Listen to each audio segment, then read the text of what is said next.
Live streaming is on. Hello, everybody.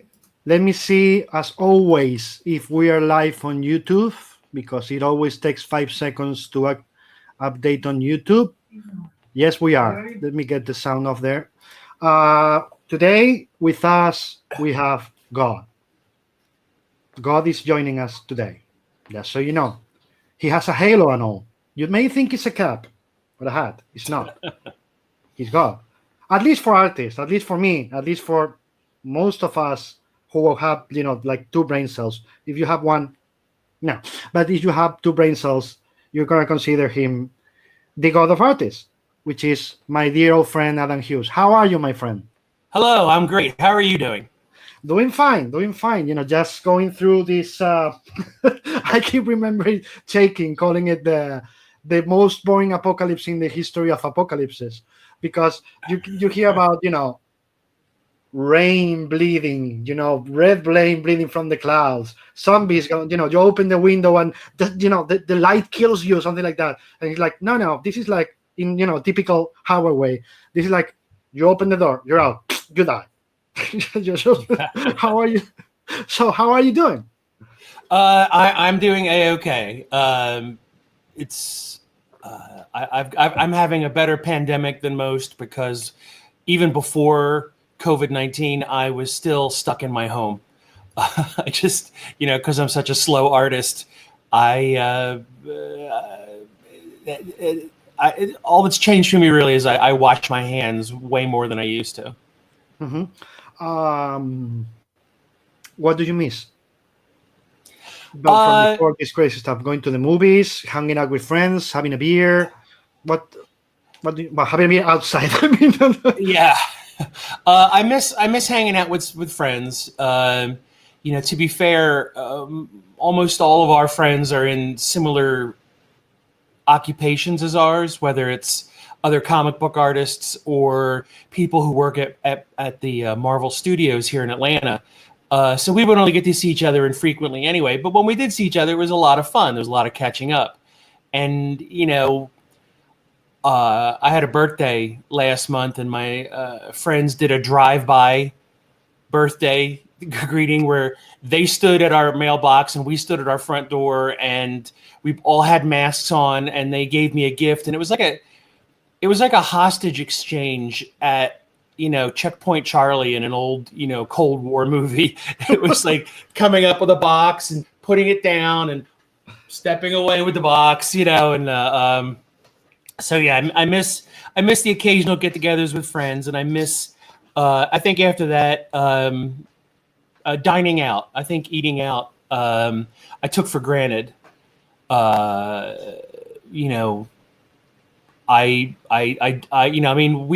are in a relatively safe county here in Georgia. We're not a hot spot or anything like that. And, majority of people are taking the precaution. They're wearing masks and they're using hand sanitizer. And so after we went just stir crazy enough, we decided, look, we got to get some takeout food. And, we rapidly discovered which of our favorite restaurants were doing, curbside pickup, doing, everybody in the restaurant is wearing masks and gloves. They've got plastic shields in front of the cash register so nobody can sort of breathe on each other too easily. So, hanging out with friends and going out to eat. I have to say that for some reason, ever since Allison and I bought the house, we don't go to the movies as much as we used to, and we don't know why. We just realized, all these great movies came out that we wanted to see, and then the next thing we know, they're either on Blu-ray or on some sort of streaming service. And we're going, wow, that was quick. And then we realized it wasn't quick, and we're just like, time flies when you're getting old. Mm-hmm. Now movies, not so much. I would. I would go to a movie theater for like an MCU movie. I would go to a movie theater for a new Star Wars movie, just because I think they're meant to be experienced on the big screen. Mm-hmm. sometimes other ones, reach that weird age where you're like going, I'll catch it when it just happens to be on my television. And, Yeah, in my case, I missed, exactly what you said about taking things for granted. Every Saturday or Sunday, Paloma stays home and rests for a while, takes a big nap because the week has been very busy. And we just go, myself and Erin, our little daughter, 6-year-old, we go to have lunch together to a restaurant, that she loves. Oh. So she can have her mac and cheese or, the special burger, this like a special treat for her for the week. And that's something that I took for granted. Every week we did it. We didn't do it again until this last Sunday. After 3 months, we didn't do it because of, the lockdown here was really strict. And I'm glad it was, to be honest, because it's panning out as, showing up to be a good thing. So this weekend we came back to, and I took her to Five Guys. It just seeing her face, made it all worth it. Made it all, all the 3-month lockdown. It was all worth it, just because of seeing her face or happiness about going back. But it's exactly that. It's what you took for granted. What did you think about the Rise of Skywalker? It was a film.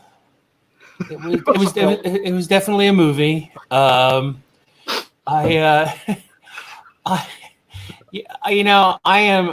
am such a Star Wars nut, and no, don't tell me. Don't you think this T-shirt is because of something? Of course, I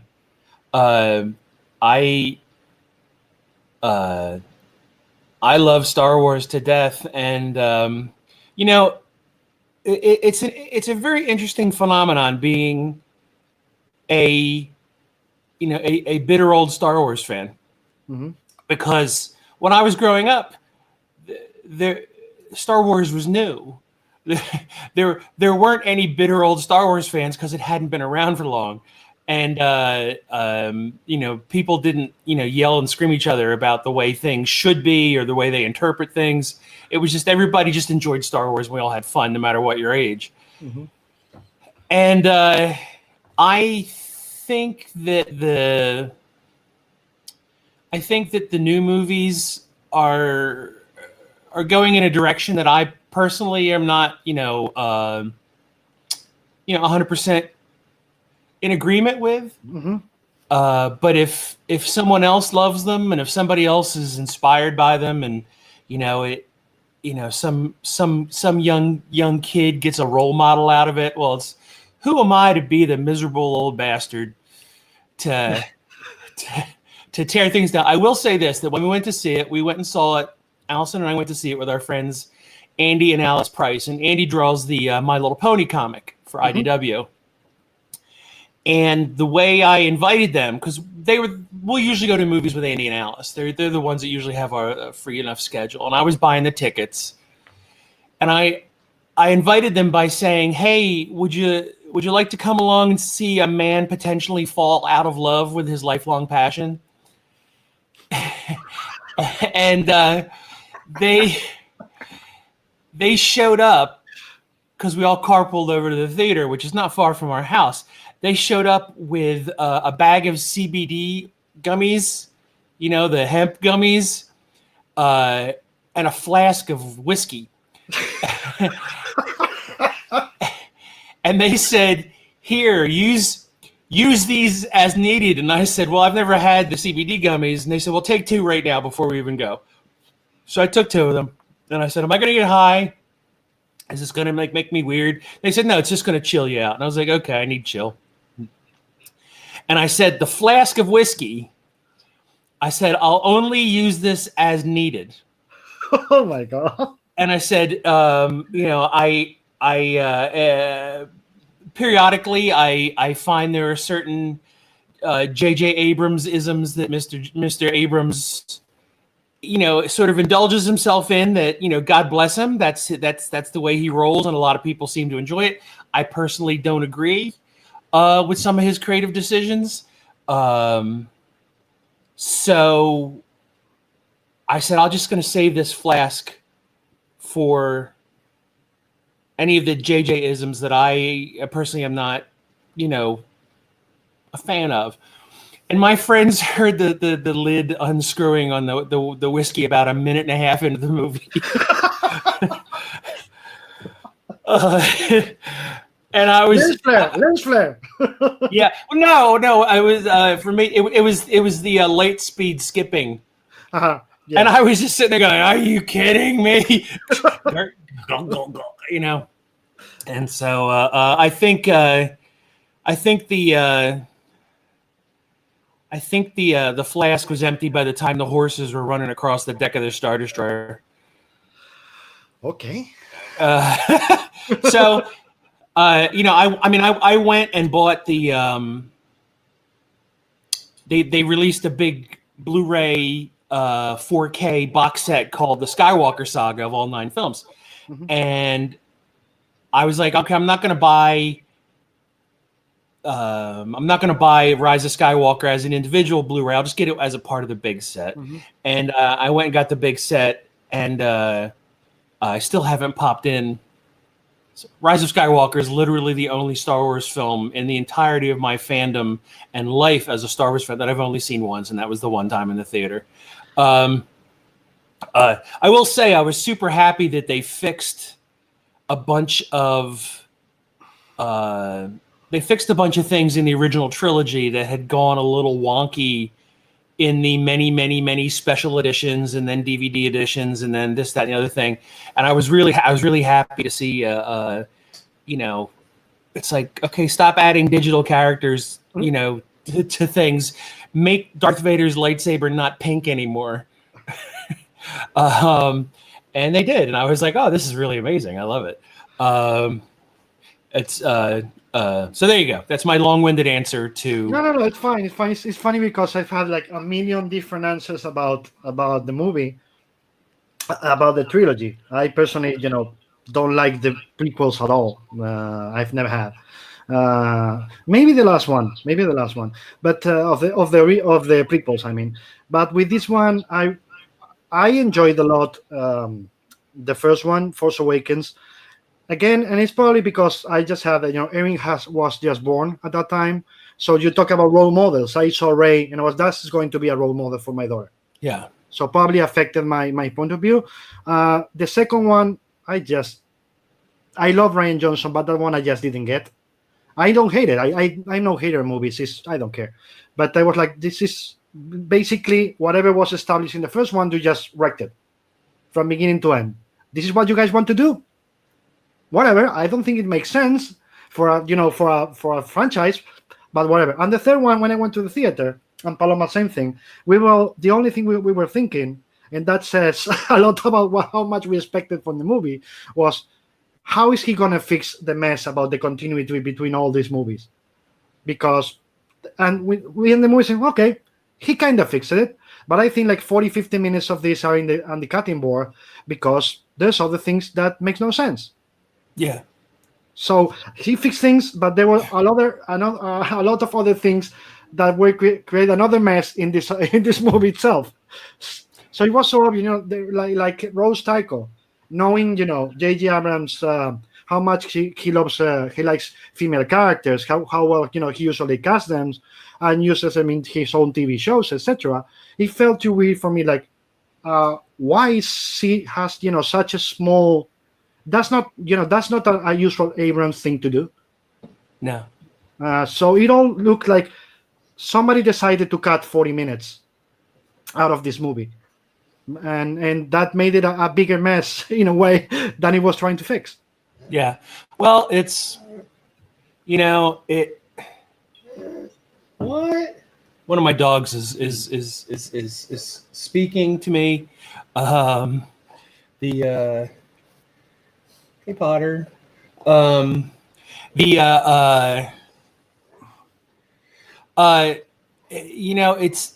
possible that no one could stick the landing for not just a trilogy of films that they looks like they didn't have an actual outline for, much less stick the landing for which by the, I thought it was a weird thing that at the very end they rebranded the whole thing as the Skywalker Saga. Mm-hmm. It's like that to me was like the captain of the Titanic, like right after they hit the iceberg, going free submarine rides. We had this plan the whole time. And I think that maybe the burden of Star Wars is, I think maybe it's a bit much to go, well, we expect a good film. We expect a good installment in the overall saga. And it's a role model factory. So the characters have to all inspire children. It's like, maybe that's just a bit too much to expect from any film. And, the original films, the original trilogy really, I don't think that was at their agenda at any point. I think there was just like, hey, can we make this movie and have it be successful? Mm-hmm. Which is what you want to do when you make a film and you're a little independent filmmaker. And then it's like the most successful film of all time. It's like, hey, can we make another one without going broke while we're trying to build our own ranch and our own special effects thing? Mm-hmm. And they managed to do it. It's like everyone was just like this. We're all sitting back going, oh, they just must be having to move piles of money to get to the bathroom, But when you go read about it, it was like this whole, they almost went broke. Lucas almost went broke making Empire Strikes Back. You can almost, when you read stuff, you almost can forgive him for filling Return of the Jedi with toys. Because he's going, I need to make money. Well, everybody but Larry Kasdan couldn't forgive him because of the Wookiees idea and all that. But everybody else, I kind of need to make the money, guys. And I think that now, where the Star Wars prequels proved that Star Wars was so big and so popular that they didn't even have to be very good to be successful. And I enjoyed the prequels when they came out because I came away from that first viewing of The Phantom Menace with my other friends, and we were all quietly in the car driving, and no one spoke because no one wanted to say out loud what they were thinking.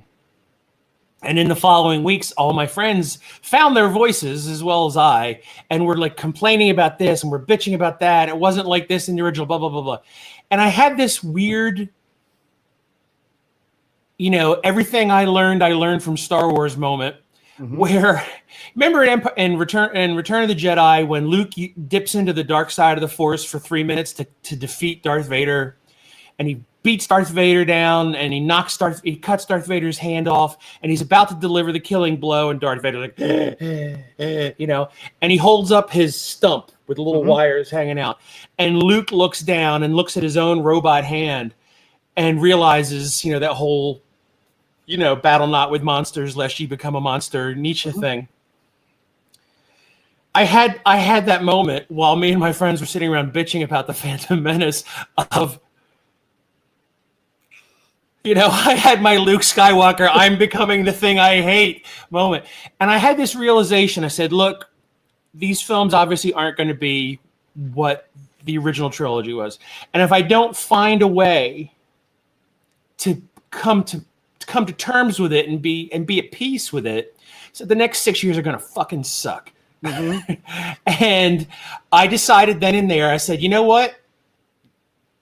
It's like when your favorite sports team that used to make it to the Super Bowl or the World Series or the World Cup, or they used to do it regularly and now they don't do it anymore. It's like, well, you don't start hating them. You still support the home team even when they're in last place. And that's how I approached the prequels. And when the prequels ended, I was like, good. We're done. We're done with Star Wars. Okay, we don't like. Let's move on to other things. Let's have new sagas. Let's have new stories, new role models, new flights of fancy. and then Disney went and big fat bought the company, and it's just like, I do think, and I do think that one of the things, and hey, look, if it was easy to figure out what makes for a great Star Wars film, then people would make them left and right. It would be easy. But I think one of the things that made Star Wars so magical back in the old days was that it was rare. Mm-hmm. It was an event when it came out, and I think that with Disney, if you're going to take Star Wars from being rare to being common, and I'm sorry, but a Star Wars film every year is common. Absolutely, that's absolutely true. That's about doing one of the saga movies plus one Star Wars story every year. Like, I think it was like 5 years straight of Star Wars movies. Right, and I think that if you're going to do Star Wars films that frequently, with the frequency of like the Sean Connery Bond films, like a new one every 14 months, they better be exceptional. Yeah. I mean, it's like if you're not, because not to say that the originals weren't exceptional, but something that made it more magical was the fact that it was rare. It was like, I mean, Christmas still comes once a year. Star Wars was every 3 years, you know, and it really felt like Halley's Comet returning. Where like it's coming, and I think that. One, if they'd made it a little more rare, because, for example, Daisy Ridley, remarked a few months ago, she said, what happened to all the love for the sequels? Because it just seemed like after Rise of Skywalker, everybody just, all that constant talk about it, it just seemed like it's done, it's over, move on. And I bet for her that was pretty baffling because, her Star Wars experience was just like this little 5-6 year window. And for most of it, she probably couldn't walk 3 feet without somebody asking about Star Wars. And it just seemed like after Rise of Skywalker, everybody's like, I'm tired of talking about it. Mm-hmm. That being said, I do think that Daisy Ridley and Adam Driver delivered two of the best performances in all of Star Wars. I especially Adam Driver, Kylo. There's moments in the Star Wars films where you can tell that an otherwise excellent actor is kind of embarrassed, and while they can perform a role excellently, they can't hide their embarrassment very well. And Adam Driver committed to everything. Yes. So unbelievably without ever hamming it up or overacting. And I was just like, because I remember, somewhere, I can't remember. I wish I could remember when, but I somewhere along the lines, I stopped anticipating Star Wars films. And I just go into the theater with a slight feeling of dread, a slight feeling of, what are you going to do now? Like, now what, and, with Kylo Ren, I was going, please don't do a redemption arc. Please don't do a redemption story arc, because we did that in the original trilogy. And one of the things that new Star Wars films does way too much is strip mine the old ideas, strip mine the old. Go back. Yeah. It's like, I've seen enough Death Stars. I've seen enough, absolute power corrupts absolutely storylines. There really are a lot of hot pilots. Like I think the only character in the Star Wars trilogy that's not a hot pilot is like 3PO, and everybody else is just like woo. But I was like, don't do a redemption arc with Kylo, because we had that with Darth Vader, and the whole thing about Kylo is that he's a Darth Vader cosplayer, mm-hmm. And what I loved about Kylo was that he was the sort of like, we admit that we're just regurgitating a lot of the past, he was a character that actually represented that. He was obsessed with his grandfather, and he'd need a helmet, but he wore one anyway just to be cool, you know. And Adam Driver is so good that when they got to the redemption arc at the end of Rise of Skywalker, I said, I don't care. Yes. I actually am so amazed watching him pivot on, you know, the sort of emotion of the character that I said, I in my heart, whatever judicial, judgments of movies that I have, I forgive this. I will allow it. Yeah. because they did it really, really nicely. But anyways, I try to end on something positive because all I do is bitch about Star Wars. No, I completely agree. With I from the beginning, and I knew, of course, I didn't know Adam Driver that much, only because of the HBO TV show.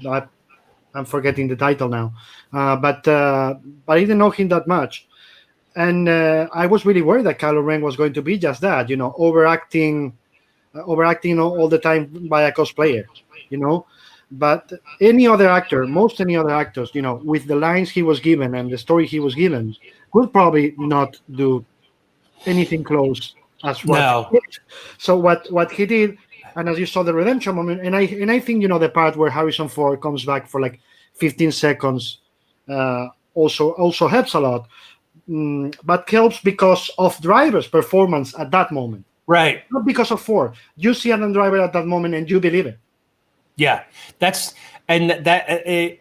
even now that just amazes me that he can be handed something and he makes it work. And that is really an actor and a storyteller is going, it's almost like an acting challenge at an acting class where it's like, okay, your job right here is to project this. And, you have to sit there and go, well, I do this or I fail. And he just committed to it. And, when I, on the rare occasions when I rewatch the sequels, and if I ever rewatch Rise of Skywalker, I'll let everybody know. I watch it for him. Yeah. So. But what you were mentioning before, that's exactly what I like about Abrams. What makes me watch his movies, because I think he's amazing at casting. Maybe with the exception of Paul Dameron, but that's not because I don't like Oscar Isaac. I think he's amazing actors, because I'm tired of the Han Solo, wannabe again and again and again. So, but with the others, Ridley and Boyega and Driver, I think the casting is so amazing that, in a way, it saves a big part of the movies. Sure. Well, I've heard a lot of people, a lot of Hollywood people say that that's the toughest part. Mm-hmm. is getting the right cast together. It says once you've got the right cast together, the rest of it is relatively easy. I did see somebody, and I don't remember who it was, but somebody on Twitter did this whole thread of summing up every great director with either a fake quote or one sentence that sums up their entire body of work. And I don't remember. There's only two that I remember, and one of them was Clint Eastwood, and because it would just sit there and say, Clint Eastwood, I'll just shoot the first draft, which you sit there and go, that's kind of how Clint makes movies, and but his description of J.J. Abrams was like, oh my goodness gracious, it was J.J. Abrams, really good at meetings. And I went, yeah. It's like, he seems amazing at pitching ideas, amazing at getting cast together. Mm-hmm. And then, I don't want to disparage the guy. I'm sure he's super nice. But I just thought that was a very fun. So Twitter mm-hmm. sometimes can be very amusing. Yes. And what you were saying about the, making the movies rare. Have you read audio? I have the audiobook, the Bob Iger biography. The what? Bob Iger, his biography. Bob Iger. Bob Iger. Yeah, Bob Iger. No, I'm not much of a reader these days. No, I have an audiobook. To walk the dog, I use it a lot. And this one is amazing because, of course, it tells all his tenure from ABC to Disney, and it goes in detail into the purchases of each company and why. The funniest one, of course, the most interesting is the one about Pixar, because of in the other side you have the Steve Jobs, and Steve Jobs took no shit, and he was more powerful than Disney back in that moment, so he literally screwed this with Disney. And Bob Iger says, you know what? If Steve Jobs was alive today, we would probably be a part of Apple, etc., etc. But then he gets into the purchase of Lucasfilm and the plan he had to do to get approved by the board, and how fast they had to make the money back because of how costly it is and how costly it was. And then you're listening to that and reading it, and you're like, okay, that explains a lot of things. They needed to make this many billions or whatever in this amount of time, because if not, it could be bankruptcy for business for Disney, because they have been going through a purchase, after purchase, Pixar, Marvel, blah blah blah, and it was a time when, okay, we need the money, but we have to do this because this is the only time where George Lucas is going to, tell us, I want you to buy it because I want to retire. If we don't do it, somebody else will, and this is the cost. So if we don't make the money back and he set a 5-year plan. So that 5-year plan is telling you we have to make this many movies or we explode. Understood. So I'm not justifying at all. Of course, he could just not sign or do the plan another way. But you read that and you listen to that, like, okay, that explains why I think Disney made a bad decision.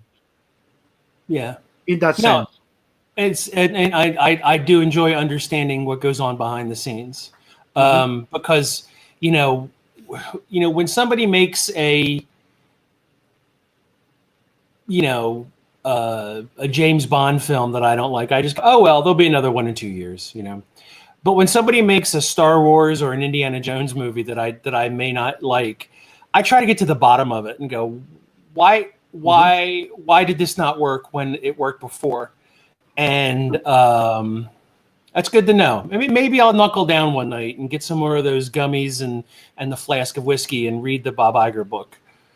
It's easier to just listen to it. I have it on. Of course, I have the book, but the audiobook is much more interesting. While you're walking and thinking, I do it to walk the dog. While you're walking and thinking, and then you get on the details, and you can go back. So this is the plan, and then you start thinking about the plan, and you're like, shit, that's fucked up. He had to make that call in a week and create a plan, and that plan involved, if we don't make this money back in this many years, we're fucked. So then you realize, why did they approve the first movie so fast? Why they did it at that pace? Why did they have to do the Star Wars Rogue One, Solo, etc.? Why did they have to do it at that pace? And then you start realizing, like, okay, so in the end, the decision to buy it was also a death trap for Disney. Right. So anyway, change the subject. Let's talk about Star Wars already. You said before you're a slow artist. I will counteract that with I never thought you were slow. You're deliberate. You take the time you need to do things. But there's also a philosophy behind it. And I'm going to ask you about it. Do you think that if you had gone the other way, trying to go faster to get more work done, would you have evolved or got to the point where you are at as an artist now? You think one thing cannot be complementary to the other? They can be. I think with me, no, I would not be where I am as an artist right now. I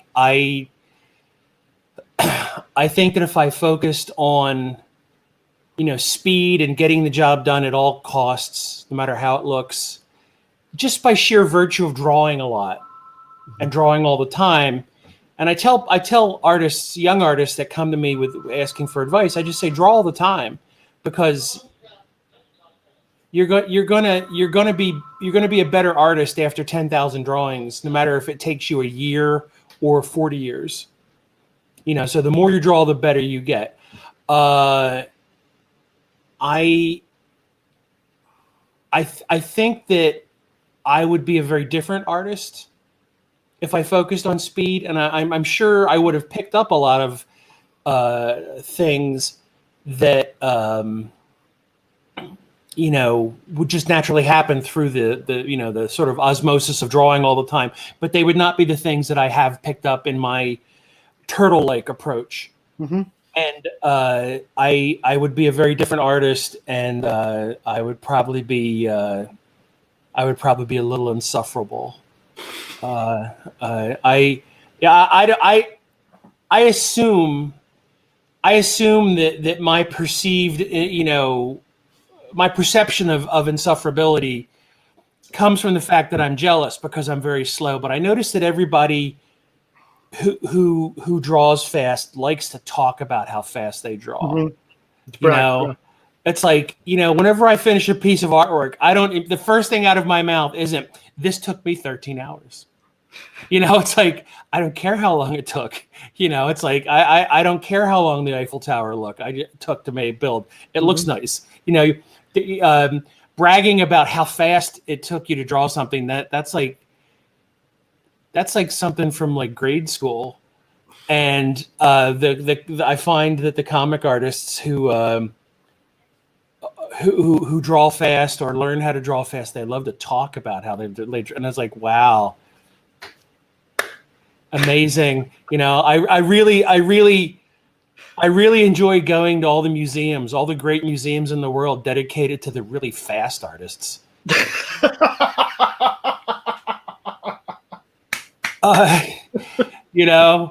And it's if you're insulted, if you are one of my peers or somebody who's drawing this, I still love your work. But if you see this, realize that how the conditions under which you produced it, how fast you did it, how uncomfortable your chair was, you did it with one hand behind your back. Nobody cares.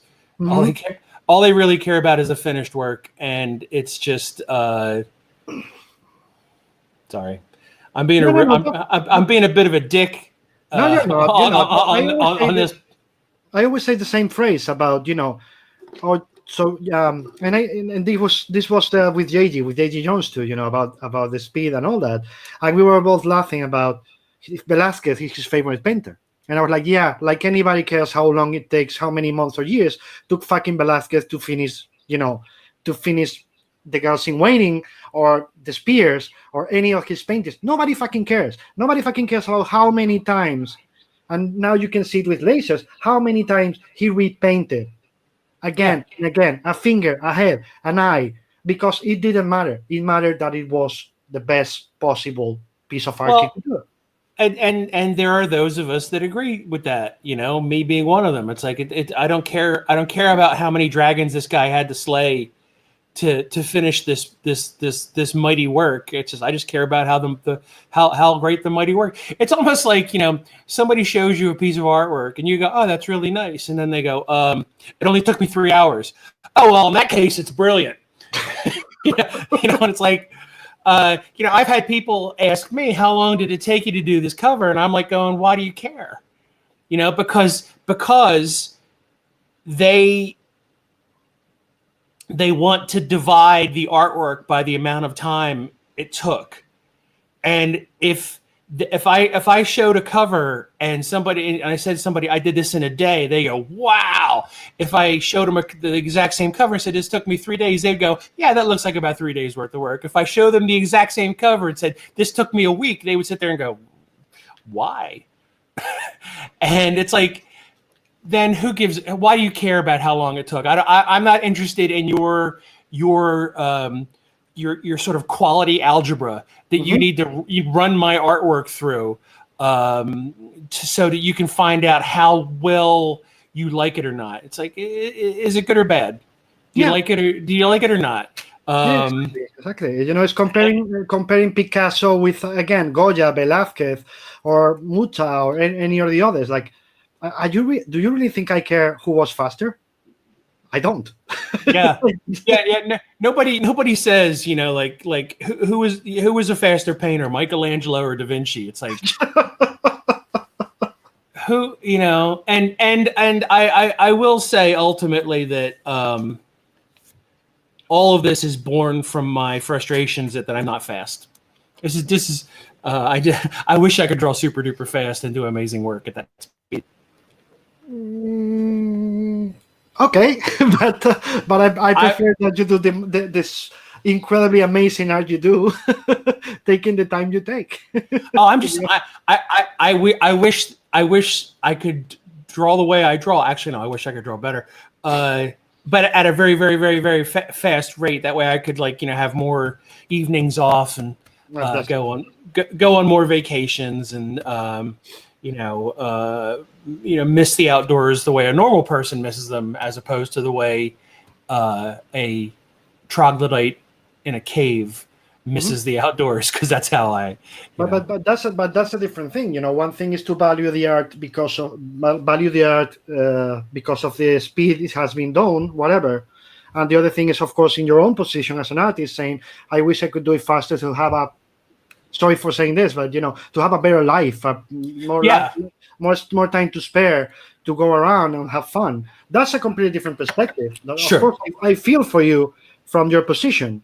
But when I get it from the other side about people, oh, I wish we could draw faster. And do you think he could draw the same way? No. Then you don't want him to draw faster. Right. You cannot have both at the same time, guys. No. Only a handful of artists get both, and I hate them. Those people that are amazing and do their best work when they're drawing fast. Like there are people out there that if you slowed them down, their process would fall to pieces. They have learned how to do their best work at a rapid fire fifth gear clip, and oh, God bless them. I think that if you slow down Greg Capullo, for example, he just dies. He needs to be pumped. He needs to be pumped, and part of why he does his best work at that pace is because he needs to be pumped. It's part of him, not because he's a really muscular guy, but it's how he's wired. He needs to be on tension all times and go that way. I don't think if you try Greg to go slower, it couldn't work. Exactly, and thank you, because I was in my brain looking for an example of who I was talking about. Yeah, he's like a shark. He's got to keep swimming, and I am like a Galapagos sea turtle, and it's like I will get to the ocean. I will get to the ocean in my own damn time. So yeah. It is what it is. Sorry, I'm playing with my little wrist rest. This is like my little hostility toy. When I don't know what to do, it's over here where my mouse is, and I'll just sit there and I'll So, anyways, today I'm gonna. Unfortunately for me, you can't kill me because I'm an ocean away. So. Yeah. Why comics? I mean, you grew up. You could have gone to illustration or any other thing. Maybe animation, maybe movies. Why comics? Why did you? Because you were a reader from the get go, and you knew from the beginning that's what you wanted to do, or yes. What took you to there? No, I've ever since. I think I got my first comics when I was about 4 years old, maybe 5, and they were hand-me-downs from my older cousins who outgrown them, and they were a bunch of like mid to late 60s Marvel comics with a couple DC books, maybe some Richie Rich or Little Hot Stuff, some of those books, and the first one I opened was Fantastic Four 81. The second one I opened was Tales of Suspense 66. The third one I opened was Fantastic Four Annual number 2, which had a reprint of FF number 5, first appearance of Dr. Doom, in the back. And I was just like, well, first off, what was really weird was when there was Spider-Man comics in there too. And since I did not know about comic books until I was about 4 or 5, I did not know that there were Spider-Man comics. To me, Spider-Man was a cartoon character, an animated cartoon character, before he was a comic book character. And I'm going through this box going, oh, wow, who's this? Oh, wow. And I get to this. And I go, wait, Spider-Man, I watch his cartoons, And it took me a while to realize that the comics came before the cartoons and not vice versa. But I always drew, and I think all kids are creative. I think most kids like to do creative things, whether it's, coming up with things for their toys to be doing, or whether they like finger painting, or whether they like doing stuff on the iPad. And so I was just like all the other kids, except I could maybe draw a little bit better. But I think that what happens is when your hormones kick in, when puberty hits, that's the big distraction from the arts. And you get to this certain age where you realize that, like, there's something about that person over there that makes my pants feel weird, and you stop being creative because you're getting into other things. You're getting into like, I want that other person that makes my pants feel interesting to like me and talk to me, or you get into sports. When you get older and you get bigger, you get stronger, and you're like, hey, this is actually something I can do if I actually pursue it, as opposed to, hey, let's go play during recess. Let's go play during, free time in between classes. And there's a very select few of us that survive that crucible of distraction and continue to enjoy creating beyond that distraction period. And whether it's music, whether it's drawing comic book art, whether it's acting, it doesn't matter. It's like if you could survive, the period where you start to get weird hair, and at the other end of it, you still enjoy creating things, there's a very good chance you'll do it well through your adulthood, whether you do it for relaxation or whether you do it for a living, like me. And I always knew I wanted to do comics. Even like when Star Wars came out when I was 10, and I collected all the art of books and, what little making of material there was at the time. And, my family was all, Adam's an artist. Adam's going to grow up and work on Star Wars movies someday, And I never dreamt of that. I never was like, oh yeah, I'm going to grow up and work in movies. I was like, no, I'm going to draw comics. I like drawing comics. I like drawing superheroes. And even now, where I'm not as enamored with superheroes as I was when I was younger, I still want to tell stories with comics. I still want to draw that sort of thing. And yeah, I could probably go into some other field that involves illustration. Not that there are that many left. It's not like the old days when it was like magazines were filled with illustrations and covered by illustrations. And, comics is one of the last bastions of illustration. And that's not why I stayed in comics, but I'm just glad that it is, because as I've gotten older, my artistic influences have stretched from outside of comics to a lot of great illustrators. And that's what I like to bring to my comics work, is that sense of illustration. But I never doubted it. I never considered a different career path apart from when I wanted to be an astronaut. When I was a little kid, we were going to the moon a lot. And by we, I mean humanity. I'm not one of those, America's on the moon. I'm not one of those people. It's like, we all went to the moon, and I wanted to do that too. I wanted to go to the moon. I wanted to go to Mars, and then we stopped going to the moon, and I was just like, I guess I'll draw comics. So it's never been a doubt in my mind, and I don't even think twice about it. It's just what I do, and I'm lucky enough that people pay me to do it. I do sit around waiting for I wait for the knock on the door from the career police, and I'm still waiting for somebody to come and tell me, put some pants on and go out there and get a real job if you've been goofing off for 32 years. This is 32 years. That that takes me to another. That takes me to another thought here. Why do you need we need comics? Why do you think we need comics? Art, culture. Um, how art and culture makes us better? How is it gonna help? I'm going through 3, 4 questions at the same time. I know. How is it going to, by the end of this shitty pandemic, why do we need art and culture to get better? Well, it's I mean, why human existence is a pandemic, and ever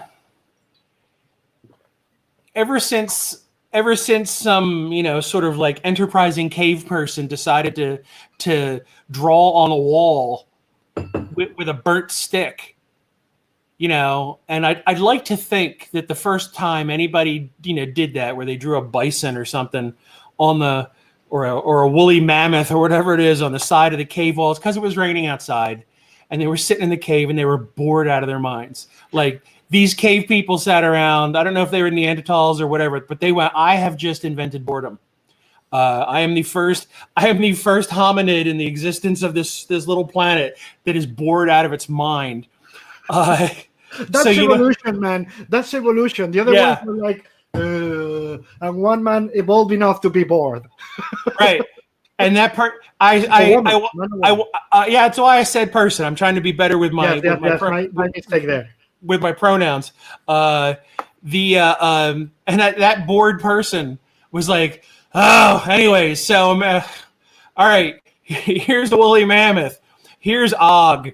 Okay, Og is trying to kill the woolly mammoth, and they just, they made up a comic book, I think, to slay the boredom. And so, art has always been some sort of, surcease from the weight of real life. Mm-hmm. Before photography, a great painting could take you somewhere. Mm-hmm. Carl Sagan once said, a book is somebody from the past talking to you. Yes. And you are having a one-way communication with somebody who you never would have the opportunity to interact with because they were born 500 years before you in a different country. Yeah. And I think that's the reason why art is necessary, because it does take you somewhere else than where you are.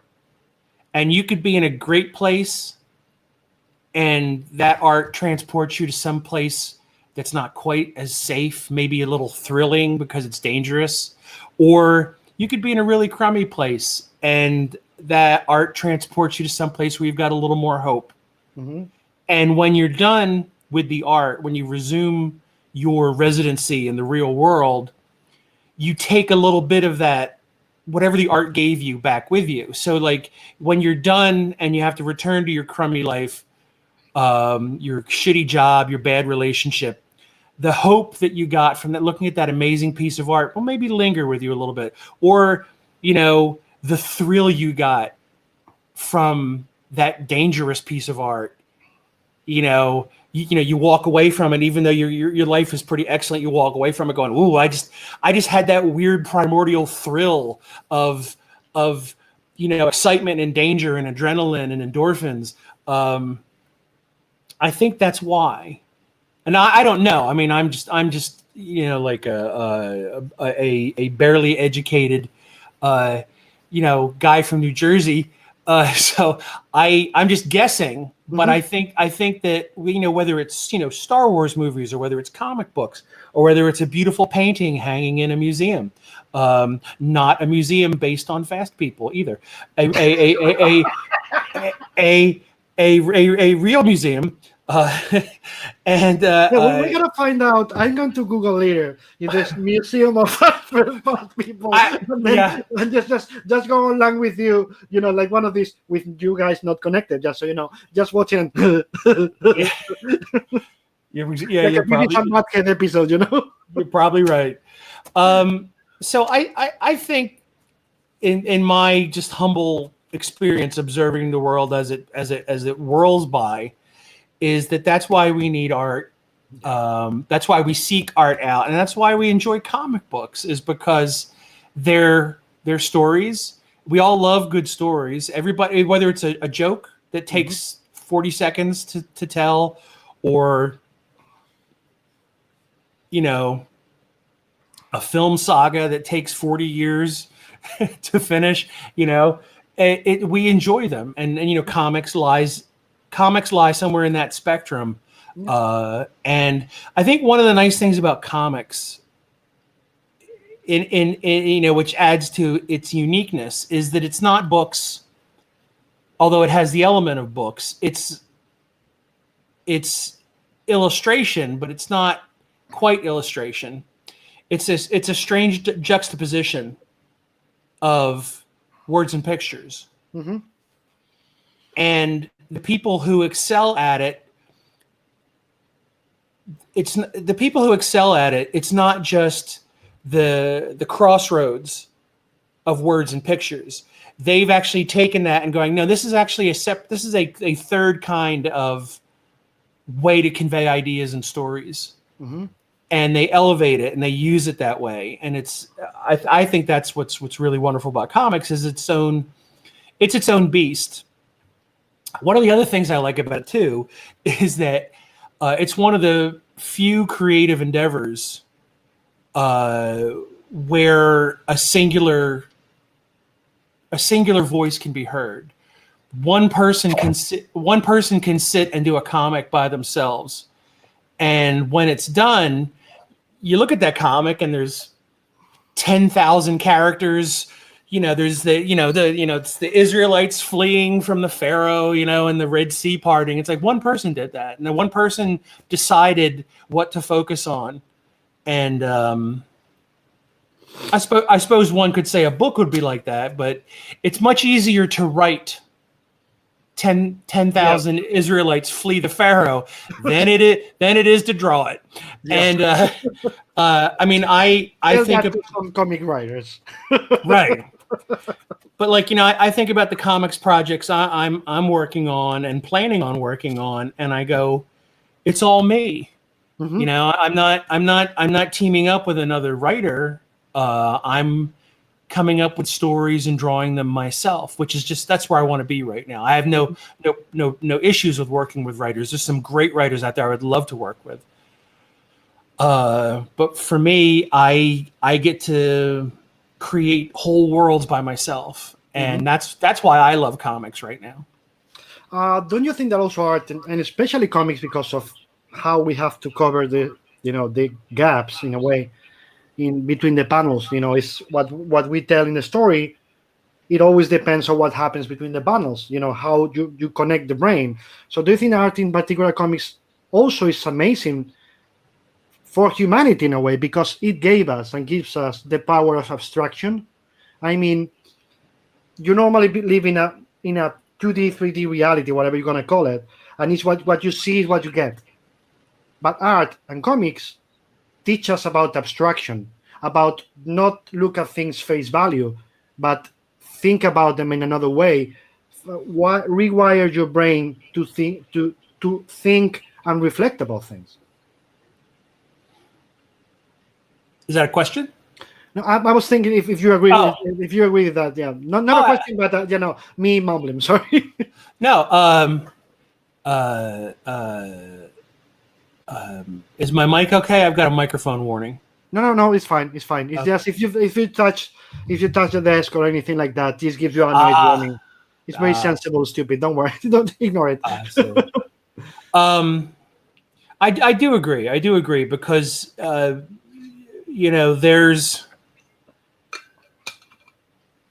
the first example I can think of is that life comes at you at one speed. Mm-hmm. Life transpires at the speed with which a clock turns, and comic books are a form of storytelling where you can take a single moment and stretch it out to an entire 22-page issue, mm-hmm. or you could go from the Big Bang up to 21st century civilization in the course of a page. You know, that's one abstraction that definitely, the art form of comics has rewired the brain to accepting. You know, and it's interesting that you point it that way.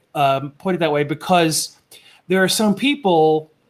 And I remember reading this about 15, 20 years ago. There's some people who can't read comics because they don't know how they're supposed to. They don't know how they're supposed to read it. And I'm going, it's just, you look at them, you look at the pictures and you read the words. It's like, it's that easy, isn't it? And some people, they can't do that. And I think about my dead grandmother who could look at Alex Ross artwork and completely understand what was going on. Well, that's Superman. He's flying. He's rescuing that kid from that train, you know? But that same grandmother, she could not begin to understand a Jack Kirby page, you know, and it's because she did not have the rewiring done at the right point to sit there and to interpret, you know, Jack Kirby's, forced,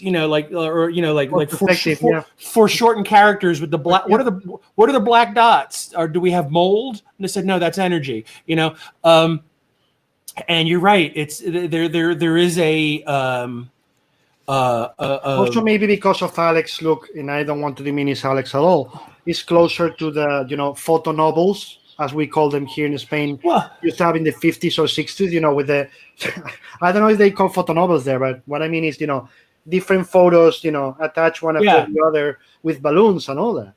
Yeah, but the reason I cited those two artists as an example is they're both masters of comic book art. But Alex's stuff, anybody could look at and know what's going on because it looks and feels like the real world around you. Jack Kirby, especially, when you get into the 1970s, Jack Kirby's stuff is so abstract. Yes. You really need a minute or two to parse the file every time you turn the page. And somebody who'd been reading comics their whole life, that's easy. You sit there, oh, look at this genius at work. And whereas somebody who has not had, like I said, that rewiring that you mentioned earlier, they're going to have trouble. To them, they're going to be looking at alien hieroglyphs. Yeah. And I do think that is one of the nice things about comics too, is because like once you've had that rewiring done, like you've said, it works for a lot of different things. It literally becomes an extra. Sort of an extrasensory, it's like a sixth sense. You've now gained this ability to dissemble information that people are giving to you that might be in an unusual format, or it might be. It's like well, I'm used to experiencing the world at a different speed or in a different way or in a different structure than my eyes and ears have done my whole life. That's what I meant. Yeah, exactly. And also, that thing about reading between the lines. I've realized a lot of times that people reading comics are a lot better at reading between the lines than the other people, because as you said, or as I said, I don't care. You are rewired to read things in a different pace, in a different way, to look between the gaps. So when you're reading, you don't take things literally. You know instinctively to look about what's between the lines, what's there to dig. Yeah, because we're wired to think that way. And I agree with you 100%. I also think that some of the best art, and no matter what format, invites the viewer, the listener, the reader, what have you, to perform acts of closure for the story to work.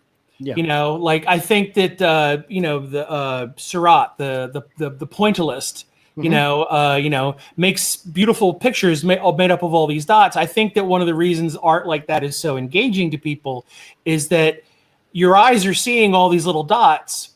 Your brain, it's not the artist painting the picture who says this is a lake on a beautiful summer's day surrounded with, Victorian people having a nice day. Your brain has to finish the painting in your head.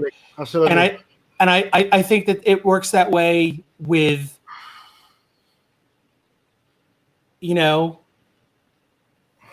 what is more cool than going to a concert of one of your favorite musical acts, and there's an audience participation bit where you have to sing along, you have to clap along. You're performing with your favorite, your favorite artist. And I think that comics in the same way, like you said, the gutters in between the panels, panel one has Clark Kent running towards a window doing this with his shirt, pulling on his shirt. And then panel two is a shot of Superman flying away from the window. It's like, well, you, the viewer, are doing the closure of he took his clothes off and jumped out the window.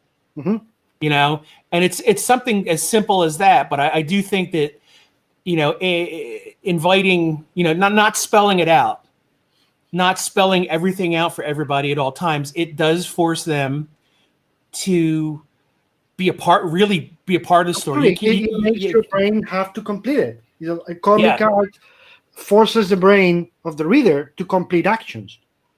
And what's great about that is they don't get any of the royalties. So you're not doing any of the work, and the poor bastards that paid for the comic aren't getting compensated for finishing the job. I think that's a great scam, and I'm glad I'm part of this wonderful con that nobody seems to know we're engaged in. What you were saying before about the art, it happened to me. Monet. I remember that I watched Monet's paintings, videos, photos, whatever, and I'm like, that's fine.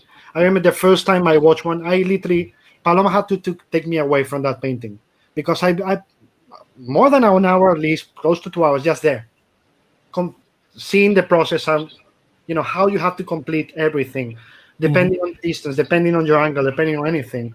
And he's become my favorite painter, since then, just because of the process was to make you complete what he did on the painting. How could he do that? Yeah. And also I was thinking about the Guernica.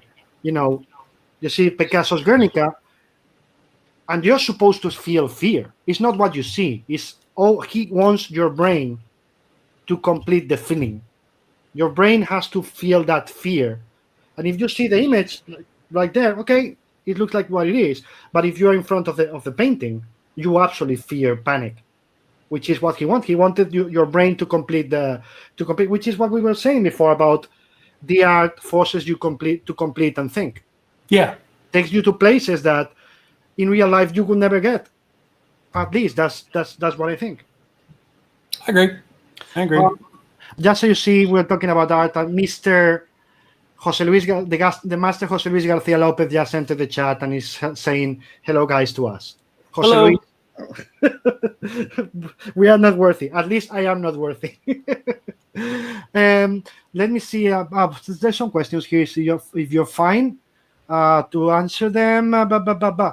Okay, one question that you probably answered a million times. But, gotta do it. Felipe Gonzalez says, I liked a lot your run in JLA with Giffen and Demetes. How did you start working on that series? I started working on Justice League because I was working on a comic book called The Maze Agency here in the United States for a small publisher called Comico. And one day at a convention, I believe it was Chicago 1988, and Bill Willingham, the creator of Fables, introduced me to the Andy Helfer, who was the editor of Justice League. And Helfer liked my work and said, are you free? And I said, well, I'm doing this book called The Maze Agency for Comico. And he says, if you're ever free, let me know.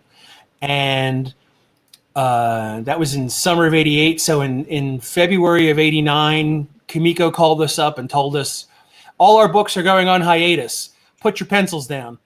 And even though I was just a kid at that point, I knew that it was there, nobody comes back from hiatus. You know, that's like, you know, what happened to Grandma? Oh, Grandma's on hiatus. You know, you know. So I put my pencil down. I put my pencil down and just kind of went, I'm out of work. I guess I shouldn't have quit my job at the mall last year. And then Andy Helfer from DC, you know, he heard the news too. This is before the internet as well. He heard the news and called me up and said, "So I hear you're free." And I was like, "Wow, that was quick." And that's how I started. You know, Kevin McGuire, the great artist who started with Giffen and DeMatteis, had moved on, and they needed somebody to, you know, fill in. I mean, Ty Templeton. Wonderful artist Ty Templeton had done some stuff, but I guess he wasn't going to do all of it. So they wanted somebody who, like Kevin, could draw goofy faces. And I was the person they called. So that's how I got started on Justice League. It was my first DC work. I remember my first DC work was 2 covers, but my first page of Justice League, I had to draw Batman. And I was so nervous. I was like, I'm drawing Batman. Batman's in my Batman. first page. Yeah, it was not good. It was not a good day. I guess the feeling of absolute dread and panic at that moment. And you know, now, like right now, I'm working on. I'm doing a Harley Quinn cover right now for Harley Quinn 75, and it's got Batman on it. And I was just like, fill it in with black. And I was just like, you know, that first time you're doing it, the first time you put on the parachute and jump out of the airplane, it's scary. And then like the 1,000th time that you jump out of the airplane, you're just like, you're jumping out while you're looking at your phone, you know?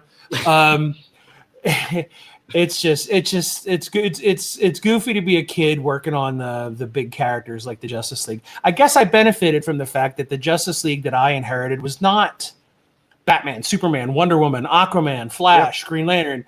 It was all the characters that couldn't float their own books anymore, and so they just dumped them all in the Justice League so they could keep the copyrights.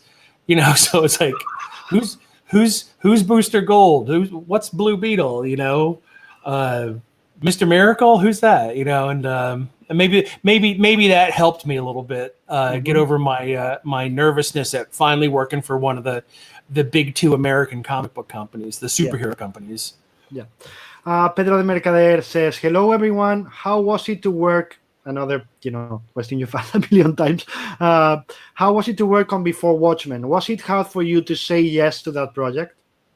No, it wasn't hard to say yes to the project. It was hard to work on it. I was offered Before Watchmen 2.5 years before it actually happened. And I was offered by my boss at DC at the time, the great Mark Chiarello. And tip of the hat, Mark. And I didn't realize that there was going to be an uproar. You know, like Mark didn't offer it to me going, "Hey, how would you like to help us fuck Alan Moore?" You know, it was just, you know, it wasn't like that. It was like, you know, he wrote on a piece of paper, "What would you think about doing this?" And what was on the piece of paper, because, you know, ideas change after a while, and what was on the piece of paper said the marriage of Dr. Manhattan and Silk Spectre. And I went, whoa, you guys are, and, you know, it just, I was like, that's really amazing, you know. And it didn't occur to me that fans would have a problem with, you know, the Watchmen characters being used without Alan Moore's participation. It didn't occur to me that Alan Moore would be upset about it. And so it was easy to say yes to. And then 2.5 years later, when you're being called one of the scabs of Watchmen, and people are making comic books with straw man arguments using you, you know, I'm not made of stern stuff the way Darwin Cook was. Mm-hmm. You know, Darwin just took all these criticisms and just was like, "Fuck you," and he broke a bottle and started a fight. You Yes. know, Yes. I desperately need for everyone to love me at all times. So I was just like, should I quit? And I couldn't quit because I'd given my word that I was going to do this project. And You weren't the only one who thought that. yeah, You know that. I know, but I was alone while I was thinking it because, like I said, I don't hang out a lot. So I was just down in my cave, just drawing blue penises, going, everybody hates me. So it was a tough project to work on, especially because I hadn't done any interiors in a very long time. And when I look at Before Watchmen, it shows there's a lot of rust in there, and that's one of the reasons why I wrote and drew Betty and Veronica for 3 issues. Was Archie had asked me, "Do you want to participate in the Betty and Veronica reboot?" And relaunch rather. And I said, yes. And he said, well, what would you like to do? And I said, well, what do you want me to do? He says, you can do anything you want. And I said, could I write and draw it? And he was like, what?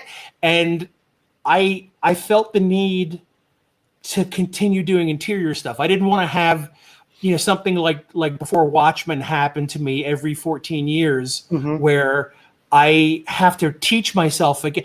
Like one of the most impossible things that I encountered drawing when I was doing Dr. Manhattan was when I had to draw little figures in a panel, because those really aren't what my covers are made of. People want me to draw a medium shot of a girl with large breasts.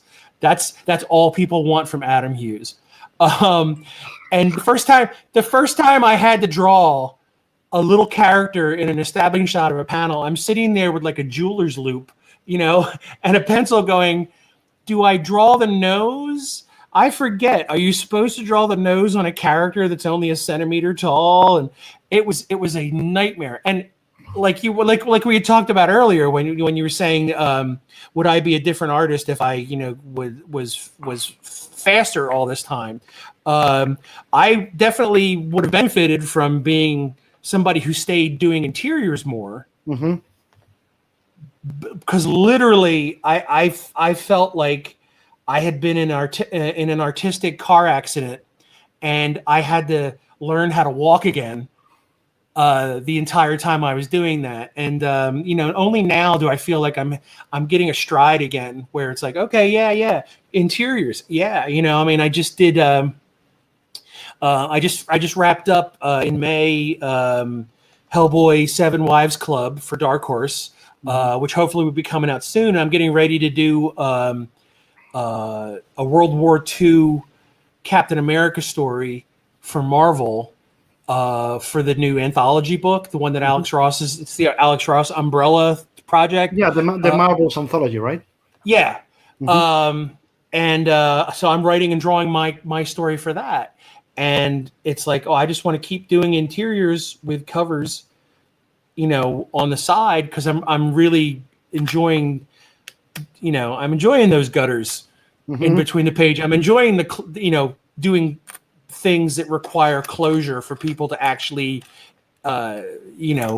enjoy. So sorry, that's a long answer for your before Watchmen question. It was also not fun drawing penises. It's like, Dave Gibbons drew Dr. Manhattan hung like a Greek god from an old statue, meaning like a baby carrot, and in the Watchmen film, he's like a blue glowing porn star, it's like this third leg bothering his knees. And it's like you sit there and you go, the minute you're a guy and you have to draw a penis, especially drawing a penis for other people, which is really all Dr. Manhattan is. You're drawing penises for other people. That it speaks of you. The what you draw is going to reveal volumes about yourself that you may or may not want people to know about. So I'm just sitting there going, a little more, less, and I was just like, oh, just why couldn't they have given me a character with pants, because just blue fucking penises, Jesus Christ. So, see, you took us to another question. Felipe Gonzalez, when did you decide to focus on making covers rather than drawing interiors? Was it a conscious decision or the market situation? He says, and he adds, I'm asking this because I like your work. Your covers are superb, but I miss your interior work at comic books when it's not around. Yeah. Your art in Watchmen, Dr. Manhattan, Hellboy, and Betty and Veronica is always stunning. Well, thank you. I really appreciate that. It was not my decision. Sometime in the mid 1990s, people, comic book companies, publishers, they just stopped offering me interiors. I may look like a 400-pound gorilla, but I don't act like one. And I certainly didn't go around kicking down any doors to go, I want to draw Spider-Man. Give me Spider-Man. I've never done that in my entire career. And the only work I got from the mid 90s up until Dr. Manhattan in 2012, was it 2012? Yeah. 11 or 12, yeah. Was covers. With the occasion of I think I did in the late 90s, I did X-Men Wildcats #3, and then I did 6 pages of Tom Strong for something, but not enough to sort of remind people that I do comics, and that's led that thing of becoming a cover artist for a very long period. Led to some serious a serious identity crisis on my part, where there was quite a period where I was like, am I a comic book artist who illustrates comic book covers, or am I an illustrator who dabbles in comics? And I was like, I really felt the need. It's one of the reasons why I accepted before Watchmen, was I felt the need to go, no, I'm a comic book artist. I need, and a comic book artist needs to draw comics, not just, the advertising wrapping that goes on the outside of the cover, outside of the comic, the cover. So no, it was not by choice, and I probably would have done more comics if people had asked, and I've never been comfortable demanding work. That's why when I said yes to Watchmen so quickly without thinking of the ramifications, and it's also why I told Archie that I want to write and draw the insides. My wife texted me. Did you say that Jose Luis Garcia Lopez is watching? Yeah. That's what I said. He. That's why I said we are not worthy, and started doing that gesture. I didn't hear who you said. Wait. Well done, Allison. Well done. It was literally he entered in the chat in YouTube and said said, hello guys. Right next to my drawing table at all times. We are not worthy, Jose Luis. We are not worthy. That's literal. He's the greatest. Yeah. He's absolutely. the absolute greatest. Absolutely. Let's see. Kurt Pome says, you've proven you can write a story, so I wonder, I think you have already answered this, Adam, but just in case, you can write a story, so I wonder, do you have an original story of your own you might draw someday? I guess the Hellboy one is written and drawn by you, right? And but it's written by Mignola. Okay, and the Captain America is written and drawn by you, right? Yeah. But I do, after years and years and years of working on other people's characters, I find myself yearning or even aching to write and draw my own stories. So I would very much like to, in my quote unquote third act of my life, create my own comics. And I have plans along those lines. So Yeah, I can't say that was going to go, please. Sorry. no. So that's all I can say about it at this point. Okay, because I was going to ask you, are you going to take the road of create your own in the near future, where you If write and draw, etc. if people will buy enough of my comics to allow me to afford to be creator owned, I'll do it. I'll happily do it. I'll be glad to do it.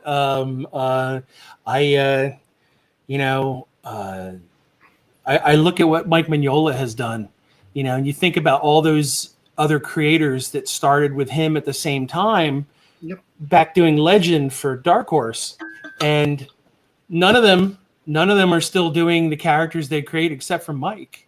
Absolutely. And that's not a slam on them. I'm just saying that, like, somehow Mike Mignola is 25 years into Hellboy and still going strong. Yeah. And even I couldn't ruin that. Mhm. It's I envy that. I think about back in that time period, because those were the Image days. The Image guys led the exodus from the big companies to go, you can make your own stuff. Mhm. And I think that's kind of what emboldened, the Mignolas and the Burns and the Millers and whatnot to do the Legend stuff. And like a lot of the Image guys are still doing their, Eric Larson's still doing Savage Dragon, and Spawn is still a thing, and there was that time, and me and the other guys that I worked with at Gaijin Studios, we were like, should we be doing this? And maybe I should have, because at that age, when you're living in a little apartment and your overhead is not that big, and you don't have a home, and you don't have a family, and you don't have expenses, that's really the time to do creator-owned stuff. It's like right now, I to do my own creator-owned thing, I need to have a lot of emergency capital in the bank, because I still make a living off of the jobs I do for Marvel and DC and Dark Horse and all these other publishers, plus my occasional like television and film work. And I don't want to be the Orson Welles of comics, where like I shoot my own movie for 6 weeks, and then I got to go off and be in somebody else's movie to raise enough money to shoot my own movie for 6 more weeks. It's like, I don't want to do that. That's going to be a nightmare. I want to just, do my own thing. Like tell all the wonderful companies that I work for, don't bother me for 2 years. I'm going to go do something. Well, maybe you can do it for Europe. This is a possibility. I do like Europe. Yeah, if Jimmy was here, Jimmy could say, just kickstart it. Palmieri would just say that. Just do it with like, no, Jimmy, you have a system. Yeah, Jimmy's got his way of doing things, and he just tells you that this is how to do it. Jimmy, exactly. Jimmy, you go to my wife and say, don't say to me, just kickstart it. You go to my wife, Allison, and say, just kickstart it. And I will, after the ambulances have gone, I will clean up the mess. Yes. And also, another thing to remind Jimmy at all times is like, remember, you do that, but Amanda's still working for Marvel and DC while you do that. Wow. You have a safety net there. But to be fair, Amanda is amazing and can do anything. So absolutely. If you've got Amanda in your corner, yes, of course you are emboldened to do all these amazing things. So it's God bless Jimmy for taking advantage of the fact that he's got the great Amanda Connor in his corner rooting for him. Yeah, no, all kidding aside, I love Jimmy and Amanda, and how to say, I was just making fun of. He tells everybody, "Oh, you should just get started." Like, no, Jimmy, you have your system, you have your thing. Not everybody can do that, man. Not everybody can. But I was serious when I was mentioning Europe. Like with the advanced system, and I'm always flabbergasted with, not with you, but with publishers and some creators when I have a conversation with them about this. When I mention Europe. And I'm like, guys, many years ago, and I think you and I had this conversation years ago talking about movies. Many years ago, when you see, the box office for a movie, you could see American box office this big, international box office this small. I think it was more or less when Man of Steel was released, you started to see international box office this big, local box office this, because somebody realized you need the fucking world to make it work. Right. But in comics, I always say the same thing to my creators when they talk to me about creator own in considerations of maybe in America it only will work. I like you don't only need to do it for America. You can do it worldwide right now, because the time it takes you to prepare the project and how fast digital printing works is just translating and changing the black line, and you have the translated edition. So you could prepare it and sell it to 6 different publishers all over the world, and having a worldwide publication at the same time. So in terms of cash, money considerations, I always tell creators, if you can, think globally, because that's gonna save you the headache of thinking enough American readers maybe are not going to like it. Like, just don't think about them. I'm not saying you don't think about them. I'm saying don't think about them as the whole thing. I don't. No, I don't. I know for a fact that the people that enjoy my work are all over the planet. Absolutely. Absolutely. When it comes to being an American, I'm very much a globalist. I think very much of the world as it's one place, and it doesn't matter if like one day I was looking on a map, and I realized that where I live in Atlanta, Georgia, I'm closer to Havana, Cuba, than I am to New York City. And it's like a weird thought, because you're taught politically to go, Cuba is a different place. Cuba, I grew up in the 60s and 70s, so Cuba was it's the enemy that's just outside the gates, and I was like, but I was just sitting there looking at a map on my phone, going, oh wow, and I looked at it, I said, wow, we are not far from Havana at all. But then I was like, well, where's New York? It's like, oh, New York's further, and I've driven from Atlanta to New York, it's like I tend to think of the world. I try to think of the world as one big place. So if I made my own stuff, I would not be making it for just people in the United States. I'd be making it for everyone. Yeah. In fact, just mentioned that I'm closer to France from here than I'm closer to Madrid. Just so you see, because Catalonia is the border. So it gives a completely different perspective. And when I was living in my hometown in Galicia, of course, I was closer to Portugal, because we are right north. So anyway, Chris Noeth asks, or Noeth, I'm sorry if I don't pronounce it well. Adam, I once read you were told you couldn't draw women, which gave you the drive to learn and get to be as good as you are now. Can you talk about this time a little bit, please? I'm not sure where you're getting that story. I don't remember people telling me that I couldn't draw. I mean, is it a case of that I personally did not know how to draw women, so I shouldn't do it? Or was it like society telling me you can't draw this way? You can't illustrate women as a rule, not as a personal reflection of Adam Hughes's artwork. Because, Chris, please clarify, because he just says that I once read you were told you couldn't draw women. I don't know who wrote that, and if I gave some interviewer that impression, I do apologize. Unlike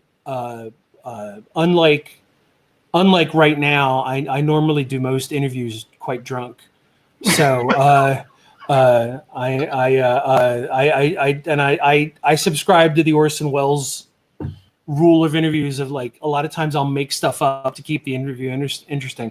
As far as I can recall, nobody ever told me what I could or couldn't draw. I've always had amazing support everywhere I went. I don't know if it's because I, evinced passion and talent at a very early age, and family members and teachers and everybody was like, hey, this person, requires encouragement, not discouragement. Mhm. But I don't remember anybody telling me that I couldn't. Yeah, he clarifies here saying, I read this in a very early interview. Maybe it was feedback from an editor you saw the portfolio to. I don't know. That might be more likely. And to be honest, since I can't remember what I had for dinner last night, it's difficult for me to remember what an editor might have told me 30, 40 years ago. Whatever. And he was going away, so let's fabricate a background here and say that someone did tell me, and I said no one's going to tell me what to do, and I sure showed them, didn't I? there you go. Love from Howard asks, in your long, your long runs doing covers on books like Wonder Woman or Catwoman, was it difficult for you to come up with ideas every month for them? No, actually, the more I did them, the more ideas came. You know, when there's a new Black Widow miniseries coming out in September. It was supposed to be out already, but because of the pandemic, it got bumped. It's a 5-issue miniseries, and I'm doing the covers, and I enjoyed it. I've always loved drawing the Black Widow, but by the time I get to that 5th cover, then the ideas really start to kick in. Then I start to go, oh, no, I could draw this and I could draw that. And, by the time when Catwoman finally got canceled and I had drawn like 30 or 40 Catwoman covers, I thought I was just hitting my stride. I felt like I could have kept going for another 50 covers. So I don't tend to run out of ideas with those long runs. Actually, it emboldens me to go, all right, well, I've already drawn all the money shots of the characters. I can break it up with some esoteric covers or some different kind of ideas that I would not feel comfortable doing if only I was doing 5 covers. Because I think, I've only got 5 covers. Everyone needs to be a pinup. Everyone needs to be a wow shot. Everyone needs to be a T-shirt. Doing 50 or 60 covers, I can break that up with, something really esoteric, something really just not normal for me. And both myself and the editors and the fans will go, oh, that was a different change of pace this month. I wonder what he'll do next month, because I know that there's another cover coming next month. I don't have to worry about going, if this is the last thing anybody ever sees from me, am I going to be happy with that? It's like, no, I'm going to be doing it again and again and again and again. And so I really do like doing cover runs on characters. Okay. Artist Manuel Garcia says, hello. When are we going to see an absolute arc of Adam Hughes? I love your work. Well, right now, DC and I are working full steam finally on the absolute cover run. And right now we're deciding what the cover is supposed to look like, which I'll probably draw in the next week or 3, as well as which covers are going to get the documentary treatment where I write about them the way I did in the first one. So as it stands right now, DC tells me that we're adding 168 pages to the original version. So basically, it'll be like the original version, just fatter. And 30 of those will get new commentary from me. And so I need to decide which 30 are worth writing about. I've probably done more covers for DC in the last 10 years than I did in the time leading up to the first cover run. So it's like, I got to pick 30 and then kill the rest.